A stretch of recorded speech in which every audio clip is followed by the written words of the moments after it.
Hi guy welcome the Pakistani father इंसान reaction में उम्मीद करता हूं आप सब खैरियत से होंगे, जाओगे, खुश होंगे, आबाद मेरा नाम मुजाद है। मैं नानद यार भाई अगर चैनल को सब्सक्राइब नहीं किया तो लाजमी सब्सक्राइब कर रहे ताकि आने वाली वीडियो आप तक पहुंचती रहे और आप एंजॉय करते रहे। तो भाई साहब आज का वीडियो हम जो रिएक्ट करने वो है कि भाई why Pakistan can't get Tata Mahindra cars even after huge demand की बात कीजिए, पाकिस्तानी मरते हैं भारतीय गाड़ियों पे, तो क्यों आखिर पाकिस्तान को भाई सब नहीं मिल रही? पहले तो हम मरते हैं तो हम बोलते हैं दोनों के पास हो, तो कसम से यार पहले तो हम दोनों आते हैं कि इंडिया की कारें गाड़ी टाटा और महिंद्रा की हैं तो ले, लेकिन भाई यहाँ की गवर्नमेंट के जरिए काम करने देगी, बात तो है। करते हैं भाई कौन करते हैं स्टार्ट। जहाँ पे दोस्तों हमारे इंडियन कार मेकर हमें 25 लाख रुपए के प्राइस में एक 80 किलोवाट आवर वाली इलेक्ट्रिक गाड़ी दे रहे हैं जिसमें 280 हॉर्स पावर है और छत में बढ़िया बढ़िया सनरूफ के अंदर लाइटिंग आती है। पाकिस्तान में लोग 60 लाख पीकेआर या फिर ऑलमोस्ट 25 लाख रुपए एक 10 साल पुरानी होंडा सिटी के लिए दे रहे हैं, जो कि हमारे इंडिया में हम 10 लाख रुपए के प्राइस पे भी नहीं पूछते हैं। जहाँ पे दोस्तों हमें 55 लाख रुपए ज्यादा देने लगते हैं एक फॉर्च्यूनर के टॉप मॉडल के लिए, पाकिस्तान में लोग ऑलमोस्ट 2.5 करोड़ पीकेआर या फिर 80 लाख रुपए इंडियन करेंसी के हिसाब से पे कर रहे हैं एक फॉर्च्यूनर के लिए, और वो भी 17% रेट ऑफ इंटरेस्ट देके अगर वो लोन लेते हैं। जहां पे दोस्तों हम इंडिया में कंप्लेंट करते हैं कि रेंज रोवर विलार या फिर इवोक काफी अनरिलायबल गाड़ी है, डिफेंडर का प्राइस कुछ ज्यादा हो गया है। पाकिस्तान में दोस्तों गाड़ी ऑफर ही नहीं होती और वो 20 साल पुरानी फ्रीलैंडर को ऑलमोस्ट 25 लाख रुपए के प्राइस में बेच रहे हैं। हमारे इंडिया में गाड़ी उस टाइम में नई की इतने की दी थी, पाकिस्तान में इतनी महंगी बिक रही है। और जहां पे हमारे इंडिया में एक रोल्स रॉयस ऑलमोस्ट 12 करोड़ रुपए के प्राइस में आती है, कुछ ज्यादा दोस्तों हमें महंगी लगती है। पाकिस्तान में रोल्स रॉयस का प्राइस उनकी पूरी जीडीपी प्लस 52 रुपए का है,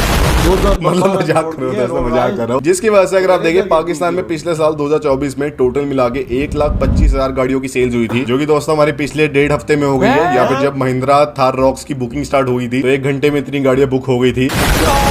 Clearly our Indian car economy is much ahead as compared to Pakistan's car economy। और ये वीडियो ऐसा नहीं है कि हमें पाकिस्तान को नीचा दिखाना है, इंडिया को ऊपर दिखाना है। हमें बस ये देखना दोस्तों कि जब हमारे इंडियन कार मेकर हमारे इंडिया में गाड़ियां बना के साउथ अफ्रीका में, ऑस्ट्रेलिया में एक्सपोर्ट कर सकते हैं, जब हमारे Indian car maker British luxury brands को परचेज करके पूरी वर्ल्ड वाइड उनकी डोमिनेंस बढ़ा सकते हैं, कोरियन ब्रांड्स को परचेज करके उनको प्रॉफिटेबल बना सकते हैं और अपने इंडिया में ट्रैक्टर बना के अमेरिका तक में बेच सकते हैं और वर्ल्ड के सबसे बड़े ट्रैक्टर मेकर बन सकते हैं, तो हम अपने नेबरिंग नेशन पाकिस्तान में क्यों अपनी कार्स को नहीं बेच सकते? क्यों अपनी BE6 XCV9 अपनी थार रॉक से उनको वंचित रख रहे हैं और क्यों बेचारों को फोर्स कर रहे हैं एक 40 लाख रुपए की चाइनीज ईवी लेने पे जो कि है सिर्फ 15 लाख रुपए की? और पाकिस्तानी ऑडियंस, और इंडियन ऑडियंस, और world wide audience need to subscribe. We all will become the real car versus pros और बेस्ट वीडियोस बनाएंगे दोस्तों। तो दोस्तों समझने के लिए कि हमारे इंडियन कार्स पाकिस्तान में क्यों नहीं बिकती, हम दोनों कंट्रीज की कार इकोनॉमीज को कंपेयर करते हैं, जिसके लिए हम 1947 में चलते हैं जब दोनों कंट्रीज के बीच में पार्टीशन हुआ था। अब पार्टीशन में क्या हुआ कि पाकिस्तान के पास कोई भी ऐसे ऑटोमोटिव इंडस्ट्री थी नहीं पार्टीशन के टाइम में, पर हमारे इंडिया में 1942 में ऑलरेडी हिंदुस्तान मोटर्स ने अपनी कार्स को बनाना शुरू कर दिया था। 1944 में प्रीमियर ऑटोमोबाइल्स ने अपनी कार्स को इंडिया में असेंबल करना स्टार्ट कर दिया था। तो टेक्निकली पार्टीशन के टाइम में हमारे पास फिर भी थोड़ी बहुत कार इकोनॉमी थी, पाकिस्तान के पास फिलहाल कुछ भी नहीं थी। इसलिए 1949 में जनरल मोटर ने अपने बेडफोर्ड ट्रक्स को पाकिस्तान में असेंबल करना स्टार्ट किया था और वहीं से फिर पाकिस्तान की कार इकोनॉमी भी स्टार्ट हो गई। अब हमारे इंडिया में इसके बाद काफी लाइसेंस राज का रूल था, इसलिए काफी सारे बाहर के कार मेकर्स हमारे इंडिया में आ नहीं पाए और अपनी कार्स को बेच नहीं पाए, ना बना पाए। और पाकिस्तान में दोस्तों 1972 में पीएम भुट्टो के अंदर सारी कार कंपनीज को नेशनलाइज कर दिया गया और एक पैको को बनाया या फिर पाकिस्तान ऑटोमोबाइल कॉर्पोरेशन को बनाया, जिसके अंदर सारी जो कार कंपनीज है एक तरह से सरकारी कंपनीज है और सारे पाकिस्तान के लोगों को सरकारी गाड़ियां मिलने लग गई। अब यहाँ पे दोस्तों दिक्कत क्या हुई कि गवर्नमेंट लॉबिंग के चक्कर में बाहर के कार मेकर पाकिस्तान में आ नहीं पाए और मिनिस्टर्स काफी सारे टेंडर्स अपने आसपास के लोगों को देने लग गए, जिसकी वजह से पाकिस्तान में काफी सब स्टैंडर्ड कार्स बनने लग गई। फिर 1980s तक आते आते इंडिया में मारुति ने सुजुकी के साथ पैक किया और अपनी 800 को इंडिया में लॉन्च करा, जो कि इंडियंस को एक सस्ते प्राइस में सस्ती कार प्रोवाइड करी, जिससे हमारी कार इकोनॉमी को और बढ़िया बूस्ट मिला। फिर 1990s तक आते आते हमारे इंडिया के खुद के कार मेकर आने लग गए और टाटा ने अपने सियरा को लॉन्च करा, अपने थोड़े बहुत पिकअप ट्रक्स को लॉन्च करा, अपने खुद के ट्रक्स को इंडिया में बनाना स्टार्ट कर दिया। महिंद्रा ने अपने थोड़े बहुत यूटिलिटेरियन व्हीकल्स को बनाना स्टार्ट कर दिया और 1991 में हमारे इंडिया की इकोनॉमी वर्ल्ड वाइड स्केल के लिए खुल गई। Hyundai, Ford, Toyota जैसे बड़े बड़े कार मेकर्स इंडिया में आना स्टार्ट कर दिए, अपनी फैक्ट्रीज को इंडिया में लगाना स्टार्ट कर दिया, जिससे हमारी कार इकोनॉमी को और बढ़िया बूस्ट मिला। इंडिया के काफी सारे एरियाज में कार हब्स बनने लग गए जहाँ पे कार के पार्ट्स मैन्युफैक्चर हो रहे थे, कार्स असेंबल हो रही थी और काफी इंप्लॉयमेंट जनरेट हो रही थी। 1998 तक आते आते टाटा ने अपनी इंडिका को लॉन्च करा, जो कि इंडिया की खुद की एक इकोनॉमिकल गाड़ी थी, जो कि इंडियंस को कुछ ज्यादा पसंद आई और इंडिया की बेस्ट सेलिंग गाड़ी बन गई। महिंद्रा ने अपनी बलेरो को लॉन्च करा, जो कि एक काफी बड़ी यूटिलिटेरियन व्हीकल थी। आने वाले सालों में टाटा की सफारी आई, महिंद्रा की स्कॉर्पियो आई, जिसकी वजह से कार मार्केट थोड़ी और प्रीमियमाइज हो गई और बड़े car makers for example Mitsubishi, Mercedes, Audi, Volkswagen वगैरह भी इंडिया में आने लग गए और हमारे इंडियंस के पास अब वेराइटी थी कार मार्केट में। ऐसा नहीं है कि सिर्फ 2-3 कार मेकर ही है जैसे पाकिस्तान में थे सिर्फ टोयोटा और होंडा। हमारे पास बहुत बड़ी वेराइटी थी जिसके अंदर हम चूज कर सकते हैं और सबके पास एक फेयर कंपटीशन था कि जो बढ़िया गाड़ी बनाएगा उसको बढ़िया मार्केट शेयर मिलेगा। ऐसा नहीं सरकार डिसाइड करिए किसके पास बढ़िया मार्केट शेयर है। अब वही दोस्तों इस टाइम तक आते आते भी पाकिस्तान की जो कार इकोनॉमी है अभी भी सिर्फ 70,000 कार्स पर साल पे थी। हमारी इंडिया की ऑलमोस्ट 1 मिलियन कार्स पे आ गई थी। तो इसलिए वहां के एक नए पीएम बनते हैं, पीएम मुशर्रफ, और वो सारे बैंक्स को प्राइवेटाइज कर देते हैं जिसकी वजह से नॉर्मल लोगों के लिए क्रेडिट एक्सेस थोड़ा आसान होता है और अब उन्हें कार्स पे लोन मिलना स्टार्ट होता है जिसकी वजह से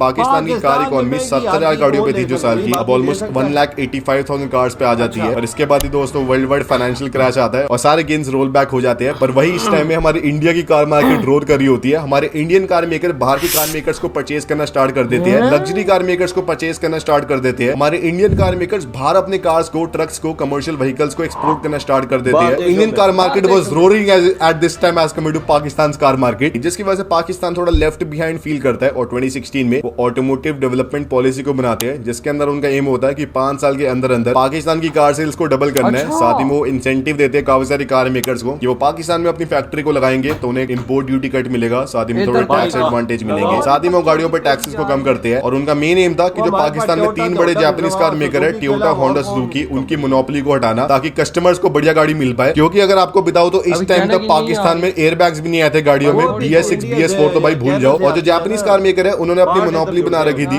ना, वो पाकिस्तान में अपनी कार्स को लोकली बनाते थे, बस पाकिस्तान में उनके पार्ट्स को लाके असेंबल कर देते थे और काफी हाई प्रीमियम पे बेचते थे अपनी कार्स को। और गवर्नमेंट को लॉबी करते रहते थे ताकि वो और बड़े कार मेकर्स की एंट्री अलाउ ना करे और इनकी मोनोपोली बनी रहे। तो इसलिए जब ये ऑटोमोटिव डेवलपमेंट पॉलिसी आई तो इसकी वजह से काफी सारे बड़े और car maker, for example Hyundai, MG, BAIC, बाउजुल, किया वगैरह भी पाकिस्तान में अपनी कार्स को बेचना स्टार्ट करे। और पाकिस्तान में दोस्तों कार मार्केट को सच में इससे बेनिफिट मिला क्योंकि उनकी सेल्स सच में दुगनी हो गई थी 2022 तक आते आते। पर इसके बाद फिर पाकिस्तान में इन्फ्लेशन काफी बढ़ते रही, PKR की वैल्यू सडनली डिक्लाइन करना शुरू हो गई जिसकी वजह से उनका ट्रेड डेफिसिट काफी एक्सेप्शनली इंक्रीज हो गया। पाकिस्तान के फॉरेक्स रिजर्व काफी गिरते गए। इसकी वजह से पाकिस्तान की सरकार ने कार इंपोर्ट पे कुछ ज्यादा बड़े टैक्सेस लगा दिए जिसकी वजह से जो उनका प्रोग्रेस था पिछले 5 साल का एकदम खत्म हो गया और वो दोबारा 2005 वाले लेवल्स पे आ गए जिसमें उनकी 70,000 गाड़ियां बिकी एक सिंगल साल के अंदर अंदर ही। और अब उनकी ये सिचुएशन है कि या तो उनके पास 2-3 बड़े जापानीज कार मेकर है जो कि अपनी कार्स को सिर्फ वहां पे असेंबल कर रहे हैं और वहां पे पाकिस्तान के लोगों को काफी महंगे प्राइस में बेच रहे हैं, या फिर वहां पे चाइनीज कार मेकर्स ने अपनी कार्स को बेचना स्टार्ट कर दिया और वो पाकिस्तान के लोगों को काफी अच्छी लग रही है क्योंकि वो सस्ते प्राइस में काफी बढ़िया चीजें ऑफर कर रहे हैं। और वही जो प्रीमियम कार्स है, फॉर एग्जांपल लैंड क्रूजर वगैरह, वो 12-12 करोड़ रुपए की है पाकिस्तान में, जो कि हमारे इंडिया में हमें 2.5 करोड़ की महंगी लगती है। ऑब्वियसली करेंसी का भी डिफरेंस है पर तब भी ऑलमोस्ट डबल प्राइस की है वो। तो अब दोस्तों काफी लोग सोच रहे होंगे कि भाई हम क्यों अलाउ करें चाइना को इस चीज के एडवांटेज लेने का और पाकिस्तान में अपनी कार्स को बेचने का,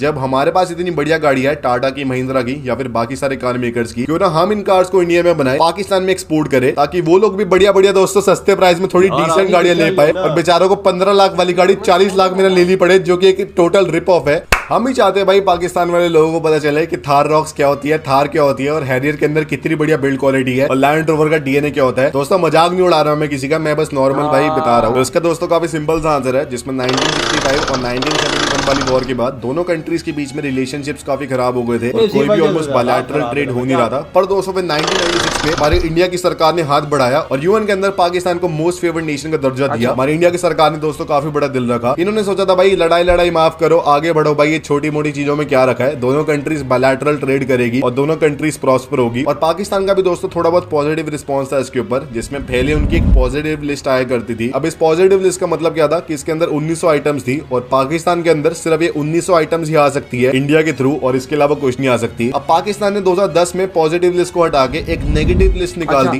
जिसके अंदर उन्होंने 1209 आइटम्स रखी, जिसका मतलब पाकिस्तान के अंदर सिर्फ 1209 आइटम्स नहीं आ सकती, इसके अलावा इंडिया से जो मर्जी इंपोर्ट करना कर लो। और इसके अंदर ऑब्वियसली कार्स थी, फार्मास्यूटिकल प्रोडक्ट्स थे और थोड़े बहुत एविएशन प्रोडक्ट्स वगैरह थे। और पाकिस्तान की सरकार ने बोला था कि अभी हमने ये नेगेटिव लिस्ट को निकाला है, इसके बाद हम देखेंगे बायलैटरल ट्रेड कैसा होता है, उसके बाद अगर हमारे बढ़िया रिलेशन रहते हैं तो हम इस नेगेटिव लिस्ट को भी हटा देंगे, यूएन के अंदर इंडिया को भी मोस्ट फेवर्ड नेशन का दर्जा दे देंगे और दोनों कंट्रीज के बीच में बढ़िया एकदम फ्री बायलैटरल ट्रेड होगा। इंडिया को भी फायदा होगा उससे, पाकिस्तान को भी फायदा होगा, बढ़िया बढ़िया दोस्तों सबके मजे आएंगे। और दोस्तों इसके ऊपर जब पाकिस्तान के पार्लियामेंट के अंदर बात हुई कि हमें नेगेटिव लिस्ट को हटाना है और इंडिया और पाकिस्तान के बीच में फ्री ऐसे बायलैटरल ट्रेड करना है, तो वहाँ पे दोस्तों मिनिस्टर वगैरह ने अपना बिग ब्रेन का इस्तेमाल कर लिया। वो बोलने लग गए कि भाई ऐसे इंडिया तो अपने सस्ते प्रोडक्ट्स को पाकिस्तान के अंदर डंप कर देगा, हमारे पाकिस्तान के लोकल मैन्युफैक्चर क्या करेंगे, जबकि कोई लोकल मैन्युफैक्चर है ही नहीं वहाँ पे, और पाकिस्तान की इकोनॉमी खराब हो जाएगी, इंडिया पूरा टेक ओवर कर लेगा पाकिस्तान का। तो इसलिए ये चीज कभी हो ही नहीं पाई, उन्होंने भाई अपने नुकसान करा लिया। और इसके बाद जब इंडिया की सरकार ने आर्टिकल 370 हटा दिया, पाकिस्तान की सरकार ने और बिग ब्रेन का इस्तेमाल कर लिया। उन्होंने भाई नेगेटिव लिस्ट को भी हटा दिया और बोल दिया कि इंडिया और पाकिस्तान के बीच में कोई ट्रेड ही नहीं होने वाला आज के बाद, और एकदम ऐसे कट ऑफ कर दिया, जो कि मेरे ख्याल से काफी बेकार डिसीजन था, जिसकी वजह से जो एसेंशियल प्रोडक्ट्स हैं, फॉर एग्जांपल आटा, दाल, चीनी वगैरह, वो भी इनको काफी महंगे प्राइस में मिलने लगे, क्योंकि इंडिया से पहले सस्ते में इंपोर्ट कर पाते थे, अब दोस्तों कहीं और से महंगे में करना पड़ रहा है। और दोस्तों मैं अपनी पाकिस्तान वाली ऑडियंस को बताना चाहता हूँ, we are ready to negotiate, we are ready to sell our cars to you, we will not charge the premium, we will sell world class products to you at cheaper price. पर आप लोग अपने थोड़ा दिमाग इस्तेमाल करो और अपनी सरकार को समझाओ। I will show you some of our cars, मैं आपको अपनी पोर्टफोलियो दिखाता हूँ, आप भाई देखना आपको कौन कौन सी गाड़ी अच्छी लगती है। मैं आपको सजेस्ट करता हूँ कि आपकी ऑलरेडी आपके पास कौन सी गाड़ी आ रही है और हम आपको कौन सी दे सकते हैं, फिर आप देख लेना आपका मन करे खरीदने का। तो मैं तो भाई बता ही सकता हूँ ऑब्वियसली, जिसमें हमारे अभी पाकिस्तानी भाई अभी BAIC BJ40 को परचेज करते हैं। हाँ, इसका नाम BJ40 है, जो कि एक तरह से जीप रैंगलर का चाइनीज रिप ऑफ है, जो कि भाई अच्छा नहीं लगता बिल्कुल भी। पाकिस्तान के लोग इस गाड़ी के लिए 1.2 करोड़ PKR या फिर इंडियन करेंसी के हिसाब से ऑलमोस्ट 40 लाख रुपए पे करते हैं। और इस गाड़ी में एक 2 लीटर का इंजन आता है ना, इस गाड़ी में कुछ ज्यादा बढ़िया लुक्स है, एकदम रैंगलर की कॉपी है ये गाड़ी। और इंटीरियर में इस गाड़ी में फेक मर्सिडीज वाला सारा सिस्टम है, तो बिल्कुल दोस्तों अच्छी नहीं है गाड़ी, और वहाँ पे काफी इस गाड़ी को लग्जरी वाला दर्जा दे रखा है। तो इस वाली गाड़ी को रिप्लेस करने के लिए हम इंडियंस के पास है आपके लिए थार रॉक्स। थार रॉक्स के बारे में अगर मैं आपको थोड़ी बहुत स्पेशलिटी बताऊं, तो जब इस गाड़ी का इंडिया में लॉन्च हुआ था ना, तो इस गाड़ी के 1.5 घंटे के अंदर 1,76,000 कार्स की बुकिंग हो गई थी, जो कि आपके पिछले 1.5 साल की सेल्स के बराबर है। तो मतलब बढ़िया बिकती है भाई, मजाक नहीं उड़ा रहा मैं, मजाक नहीं उड़ा रहा मैं, बस बता रहा हूँ कि ये गाड़ी इंडिया में काफी अच्छा बिकती है, काफी इसका बढ़िया रिस्पांस है। इस गाड़ी में 2.2 लीटर का या तो डीजल इंजन आता है या तो 2.0 लीटर का पेट्रोल इंजन आता है, बहुत बढ़िया पावर है, बहुत बढ़िया ऑफ रोडिंग है। इंटीरियर में इतना बढ़िया मजा आपको मिलेगा कि ये जो BJ40 वगैरह इसको भूल जाओगे, उससे ये गाड़ी बढ़िया ऑफ रोडिंग कर पाएगी, और उससे बढ़िया इस गाड़ी के अंदर लुक्स है। और जो उसके अंदर आपको चाइनीज वाली फीलिंग आती है ना, कॉपी वाली फीलिंग, वो आपको नहीं आने वाली। ये गाड़ी दोस्तों आपको मजा देगी, थोड़ा बहुत आपको अच्छा लगेगा। और इसका प्राइस मैं आपको बताऊं कितना होगा। BJ40 आप 1.2 करोड़ के प्राइस में लेते हो ना PKR के प्राइस में, ये गाड़ी आपको दे देंगे 60 लाख रुपए PKR के प्राइस। बताओ आएगा नहीं आएगा मजा। और इससे ऊपर सोने पे सुहागा करूं तो ये गाड़ी का स्टार्टिंग प्राइस इंडिया में सिर्फ 13 लाख रुपए का है, तो सोचो 40 लाख PKR के प्राइस में आपको गाड़ी मिल सकती है अगर आप अपने बिग ब्रेन का इस्तेमाल करो। बेस मॉडल लेना बढ़िया भाई, वहाँ पे कार मार्केटिंग खोल लेना, बेस टू टॉप कराना भाई। इस गाड़ी को हम आपको सामान भी दे देंगे बेस टू टॉप कराने के लिए। सोचो भाई इस चीज में, सोचो आपको बहुत बढ़िया मजे आएंगे। फिर दोस्तों हमारे पाकिस्तान के लोग जो है एक Hyundai Tucson को परचेज करते हैं। अब जो इंडिया में Tucson आती है वो लेटेस्ट वाली है। No they don't get this Tucson, they get the 10-year-old Tucson, और उसके लिए वो ऑलमोस्ट 80 लाख PKR का प्राइस पे करते हैं। या फिर इंडिया में अगर आप देखें 30 लाख के आसपास का मान सकते हैं, जो कि दोस्तों बहुत ही महंगी है। अब दोस्तों पाकिस्तानी लोगों को टेंशन लेने की जरूरत नहीं है, इतनी पुरानी गाड़ी परचेज करने की जरूरत नहीं है। हम दोस्तों आपको देंगे अपनी टाटा हैरियर। अब लैंड रोवर तो आती नहीं पाकिस्तान में, पर आपको लैंड रोवर का DNA मिल जाएगा, आपको लैंड रोवर का प्लेटफॉर्म मिल जाएगा इस हैरियर के अंदर। इसमें सामने से बहुत ही बढ़िया से लुक्स है, जैसे पूरी LED वाली, साइड में गाड़ी एकदम ऐसे land rover, range rover, Villar जैसी लगती है। पीछे आपको रखी टेल लाइट्स मिलती है। इंटीरियर में इस गाड़ी में 12 इंच की स्क्रीन है, लिटरली बेस्ट क्वालिटी का इसका लेदर वगैरह है, और बढ़िया बढ़िया आपको सनरूफ वगैरह मिलती है, तो कोई दोस्तों दिक्कत वाली बात नहीं है। और ये गाड़ी इतनी ज्यादा सेफ है कि भाई आपकी जो ये थोड़ी बहुत दिक्कत वाली जापानीज कार्स आती है ना 10 साल पुरानी, 3-4 को ये खत्म कर देगी। और ये हम दोस्तों आपको दे देंगे सस्ते प्राइस में, 60 लाख रुपए PKR के प्राइस में। या फिर अगर आपको इंडिया में बताओ तो 25 लाख का टॉप मॉडल आता है इस गाड़ी का, तो उसके हिसाब से कैलकुलेट कर लेना। बहुत बढ़िया गाड़ी है भाई, हमारी पूरी गारंटी, आपको बहुत बढ़िया मजे आएंगे। ऐसी कोई गाड़ी नहीं आपके पास, वो जो चाइनीज कचरा है उसको छोड़ दो। फिर दोस्तों हमारे पाकिस्तानी जो लोग है Audi e-tron को बहुत पसंद करते हैं, इलेक्ट्रिक कार्स को पसंद कर रहे हैं, क्योंकि इलेक्ट्रिक कार्स पे फिर भी थोड़ी कम इंपोर्ट ड्यूटी है as compare to normal cars. तो वो Audi e-tron को परचेज करते हैं। सोचो कितने प्राइस में, 6 करोड़ PKR के प्राइस में Audi e-tron को, और इसके अंदर सिर्फ 71 किलोवाट की बैटरी आती है। अरे भाई ये क्या कर रहे हैं, हम आपको देते हैं अपनी महिंद्रा XCV9E। भाई ये गाड़ी आपका लिटरली दिमाग ऐसे खराब कर देगी। इसमें आपको सामने ऐसे पूरी कनेक्टेड लाइट्स मिलती है, साइड में आपको कूपे वाली लुक्स मिलती है। एक गाड़ी आती है बाहर BMW X6, उसमें ना कूपे वाली लुक्स होती है, तो वही वाली लुक्स आती है इस गाड़ी में। साइड में आपको 20 इंच की मिलती है, पीछे कनेक्टेड टेल लाइट्स मिलती है। इसमें आपको छत में सनरूफ मिलती है, आपके वहाँ पे भी सनरूफ वाली गाड़ियां होती होगी, पर इसकी छत में आपको लाइटिंग भी मिलती है साथ में। भाई ये नहीं देखा होगा आपने कभी भी, ये हम आपको दे देंगे। डैशबोर्ड में आपको 3 स्क्रीनें मिलती है इसकी बड़ी बड़ी, वो आपको बढ़िया मजे देने के लिए। और आपको 280 हॉर्स पावर मिलती है, और आपको 80 किलोवाट आवर की बैटरी मिलती है, आपकी Audi e-tron से भी ज्यादा। और इसका प्राइस सोचो कितना हम आपको देंगे, 1 करोड़ PKR हमें दे देना, हम आपको ये गाड़ी दे देंगे बिना किसी टेंशन के। तो भाई आपके लिए बहुत बढ़िया डील बता रहा हूँ, लिटरली इसे भूल मत जाना। फिर दोस्तों हमारी अगली जो गाड़ी है पाकिस्तान के भाइयों के लिए, जिनके पास मल्टीपल बाइक्स है, मल्टीपल बच्चे हैं, बहुत बड़ा परिवार है, तो बड़ी गाड़ी चाहिए होती है दोस्तों उनके लिए। They want a bigger car, they want a big family car. अब उनके पास अगर बजट है तो वो फॉर्च्यूनर वगैरह परचेज कर सकते हैं, पर दोस्तों Fortuner is very expensive, 2.5 crore PKR. हम आपको देंगे अपनी स्कॉर्पियो एन। अब आपको भाई स्कॉर्पियो एन क्या है? अब जो स्कॉर्पियो एन है एक तरह से आप कह सकते हैं कि ऐसे एकदम देसी गाड़ी है जिसमें आपको बढ़िया लग्जरी भी मिलती है और आपको हाईटेक फीचर मिलते हैं। एकदम ऐसे बहुत बड़ी सी गाड़ी है ये, आपको बताता हूँ। इसमें आपको 2 इंजन मिलते हैं, पेट्रोल डीजल दोनों, और आपको बहुत बढ़िया स्पेस मिलती है इंटीरियर में। और लिटरली इंडिया में इस गाड़ी को फॉर्च्यूनर किलर कहते हैं। ऑस्ट्रेलिया में लोग इस गाड़ी को प्रेफर कर रहे हैं एज कम्पेयर टू फॉर्च्यूनर को लेना, क्योंकि काफी ये गाड़ी वैल्यू फॉर मनी ऑफर कर रही है। तो हमारे पाकिस्तानी भाइयों को ये गाड़ी हम दे देंगे 80 लाख पीकेआर के प्राइस में। बता देना भाई लेनी होगी, बढ़िया बहुत बढ़िया गाड़ी है। फिर दोस्तों पाकिस्तान के लोग एक गंदी सी ग्लोरी S80 Pro को परचेज करते हैं, जो कि एक चाइनीज गाड़ी है। बिल्कुल अच्छी नहीं है दोस्तों, चाइनीज वाली फील आती है। चाइना में गाड़ी सिर्फ 10 लाख रुपए की आती है, पाकिस्तान में गाड़ी 80 लाख पीकेआर के प्राइस में आती है। बहुत दिक्कत वाली बात है दोस्तों। Don't worry Pakistani guys, we will sell you XUV700। XUV700 अगर आप देखें बहुत हाईटेक गाड़ी है, इसमें एडास आता है। अब एडास का मतलब क्या होता है? गाड़ी अपने आप ना रुक जाती है। बहुत ऐसे मजे आते हैं इसमें भाई। रोस्ट नहीं हो रहा है, बिल्कुल रोस्ट नहीं है। I am just helping my Pakistani audience, I am just helping the Pakistani guys. और इसके अंदर बढ़िया साइड में लॉज आते हैं 18 इंच के, छत में सनरूफ वगैरह आती है, डैशबोर्ड में मर्सिडीज वाली ऐसे स्क्रीन आती है 2 कनेक्टेड वाली, और बढ़िया दोस्तों इसका सारा सिस्टम है। ये भी आपको दोस्तों 80 लाख पीकेआर के प्राइस में दे देंगे। जहां आप 80 लाख पीकेआर उसके लिए दे रहे हो, इसमें 80 लाख पीकेआर दे दो, आपको 2 सीटें भी एक्स्ट्रा मिलेगी। आपको बहुत बढ़िया मजे आएंगे दोस्तों, बहुत अच्छा लगेगा। और इसके अलावा भी हमारे पास काफी दोस्तों बड़ी पोर्टफोलियो है, अगर आपको कोई भी देखनी हो आप बताना। और इस वीडियो से बस यही बोलना चाहूंगा, इधर हुई है वीडियो खत्म, अंदाजा लगाओ भाई, अंदाजा लगाओ कितना फर्क है हम में और उनमें भाई साहब। जमीन आसमान का वजह था। हमारे पास तो जो कंपनी है वो हमारी तो तेल लगा के मार रही है, पुट्ठा करके मार रही, और इतना टैक्स और इतने पैसे ले रही है जितने पैसे बनते नहीं है। भाई साहब सेम टू सेम गाड़ी उधर न्यू मॉडल में इतनी सस्ती और हमारे यहाँ इतनी महंगी। भाई फॉर्च्यूनर इंडिया में 55 लाख रुपए की, पाकिस्तान में 2.5 करोड़ रुपए की। आप अंदाजा लगाओ कितनी तेल लगा के मारी जा रही है। ये क्यों ऐसा हमारे साथ कर रहे हैं यार? क्योंकि भाई साहब पाकिस्तानी एक फुद्दू अवाम है, और भाई साहब फुद्दू अवाम के साथ इस तरह की चीजें होती रहती हैं। चाइना में जो चीज 10 लाख की वो हमें इधर 80 लाख की पड़ रही। हाँ जी, यही तो फुद्दू है भाई साहब। इंडिया की ओर से अच्छी चीज बेस्ट क्वालिटी उधर सस्ती, हमारे पास वही महंगी। भाई साहब चाइना की क्वालिटी और भारत की क्वालिटी को आप कंपेयर करोगे ना, चाइना तो कॉपी करता है ना, वही सेम क्वालिटी की 3 चीजें रखो तो फिर भी इंडिया की हैवी होगी। बिल्कुल ये बोलो सही है, क्योंकि चाइना कॉपी करता है और 2 नंबरी करता है गाड़ियों में। और देखो आज इंडिया की क्वालिटी, आप इंडिया किस जगह पे खड़ा है। इंडिया की कार इंडस्ट्री, अबे थार 1 घंटे में 2.25 लाख यूनिट बिका है। ये एक रिकॉर्ड है, ये एक रिकॉर्ड है। 1 घंटे में 2.25 लाख। पाकिस्तान में 70,000 या 80,000 इस टाइम गाड़ियां बेकनी है, सिर्फ थार ने भाई साहब 1 घंटे में इतनी सेल मारी है। तो सोचो अभी तक थार ने कितनी सेलें मार दी। बिल्कुल भैया, पाकिस्तान में साल में इतनी नहीं बिकती हो, साल में यार घंटे में 1 घंटे में 2.25 लाख। हमारे तकरीबन 3 साल की पूरी जो गाड़ियां बिकती है, उन्होंने सिर्फ 1 घंटे में 1 गाड़ी बेची है। देख ले हमारी पूरी इंडस्ट्री और उनकी 1 गाड़ी सिर्फ 1 घंटे के अंदर 3 साल की हमारी बेच।